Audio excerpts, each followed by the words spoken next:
Back in 2002, Bill Cosby publicly criticized Ozzy's hit MTV reality show, saying it promoted bad behavior, too much profanity, and sent the wrong message to families. Ozzy's response? Who the asked you? And honestly, that should have been the end of it, except history had one hell of a plot twist waiting in the wings.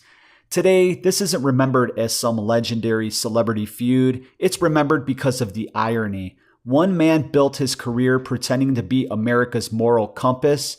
The other guy wandered around his mansion barefoot yelling, "Sharon!" while trying to remember where he left his television remote. Guess which one history judged more kindly?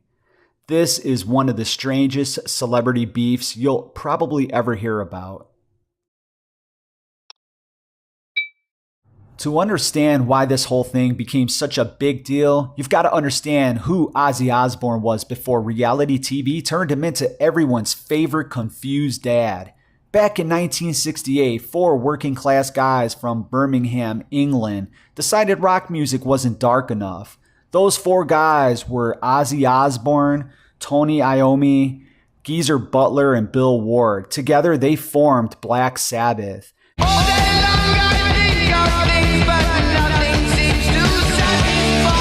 Heavy metal didn't magically appear because of one band, but if heavy metal had a birth certificate, Black Sabbath's fingerprints would be all over it. Before Sabbath, rock music was getting bigger. After Sabbath, it got heavier, darker, louder, more aggressive. Songs like Black Sabbath, Paranoid, War Pigs, and Iron Man weren't just hits. They became the blueprints for thousands of bands that followed. Parents hated them, religious groups hated them, music critics didn't know what to do with them, which if you're in a rock band is usually free advertising. Ozzy wasn't known for having the biggest vocal range. He wasn't some classically trained singer. He was memorable because nobody sounded like Ozzy. He had this eerie, almost haunting voice that somehow fit perfectly over Tony Iommi's crushing guitar riffs.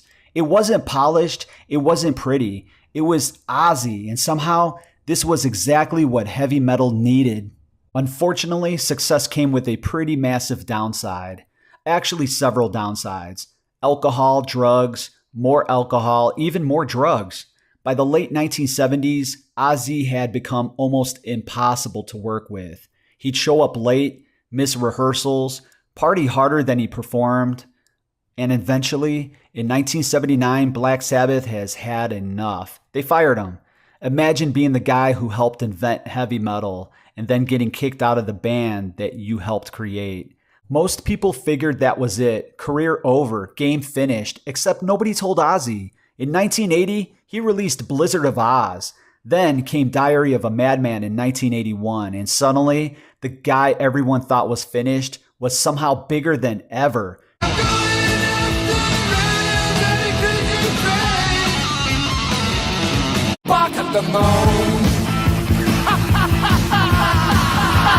Mr. Crowley, Flying High Again, those songs didn't just save his career, they cemented him as one of the biggest rock stars on the planet.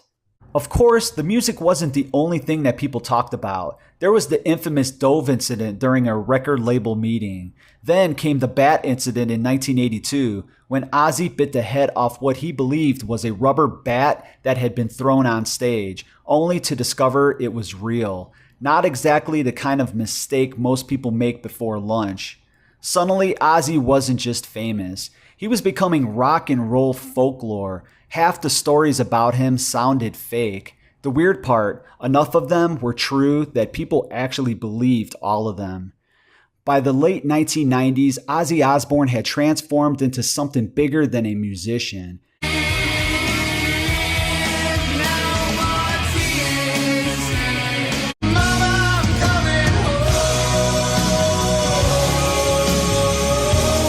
He was a character, a myth, a walking collection of stories that somehow kept getting stranger. Then MTV showed up with a camera and everything changed.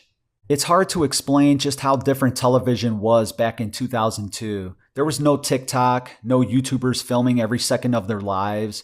Instagram didn't exist. Influencers weren't a thing.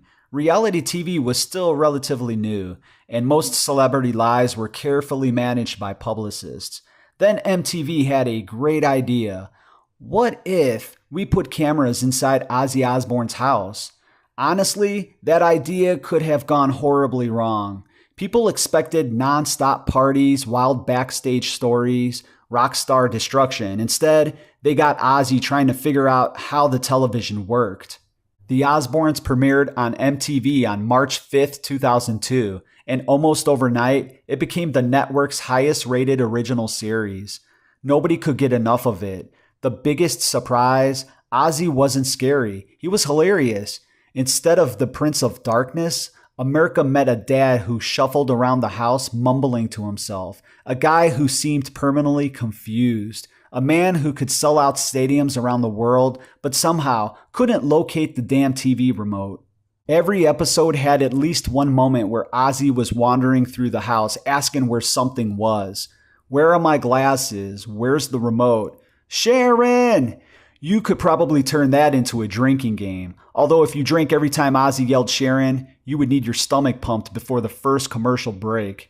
Audiences loved it because none of it felt fake. The family argued, they laughed, they swore. Actually, they swore a lot. Let's be honest. They swore so much that the closed captions probably deserved hazard pay. And while millions of viewers were laughing, one very famous comedian was sitting at home watching something completely different. He wasn't seeing an entertaining family. He wasn't seeing groundbreaking reality television. He saw everything that was wrong with modern America, and his name was Bill Cosby. In 2002, Cosby publicly criticized the show, arguing that the constant profanity and chaotic lifestyle were setting a terrible example for children. To him, television was supposed to teach values, not celebrate dysfunction. The irony, of course, was that millions of viewers weren't watching because the Osbournes were perfect. They were watching because they weren't. The family argued, they made mistakes, they drove each other crazy, but underneath all the chaos, there was something audiences recognized. They genuinely loved one another. Ozzy didn't pretend to be a role model. He never claimed to have all the answers. He was just simply Ozzy. And when he heard Cosby's criticism, he wasn't exactly interested in taking advice. Ozzy's response was short, blunt, and very much on brand. He basically told Cosby to mind his own business. For most people, that was the end of the story, or so everyone thought. Over the next decade, the public image of both men changed dramatically. Ozzy continued touring. He reunited with Black Sabbath. He spoke openly about addiction, his health, and the mistakes he made throughout his life. Nobody ever accused Ozzy Osbourne of being perfect. Least of all Ozzy. Then, Bill Cosby's carefully built reputation collapsed. Beginning in the mid-2010s, dozens of women publicly accused Cosby of sexual assault or misconduct spanning many years. In 2018, he was convicted on sexual assault charges. That conviction was later overturned in 2021 because legal issues involving certain agreements, not because the court found the underlying allegations false. By then, the image of America's dad had already been shattered. Suddenly, people remembered that old argument with Ozzy very differently. The man who had claimed to speak for family values had become one of the most controversial public figures in America. Back in 2002, if you would ask the average person which one of these two men would be remembered more fondly, almost everyone would have picked Bill Cosby, the clean-cut television icon, the father figure, the moral voice, not the heavy metal singer famous for bats, booze, and biting off more than what he can chew. But history doesn't care about public relations. It cares about what people actually do. Ozzy never pretended to be a saint. Cosby did. And that's where the story isn't really about a celebrity feud. It's about how time has a way of exposing the difference between image and character. Ozzy Osbourne spent decades playing the Prince of Darkness. Bill Cosby spent decades playing America's dad. One of them turned out to be far kinder than the image suggested. The other turned out to be far darker. Sometimes the biggest plot twist isn't what happens in the moment. It's what history reveals years later. And that's why this strange little feud ended up becoming one of the most iconic celebrity stories ever told. So go ahead and let me know what you think down below. I want to thank you all so much for watching, and I'll see you on the next one.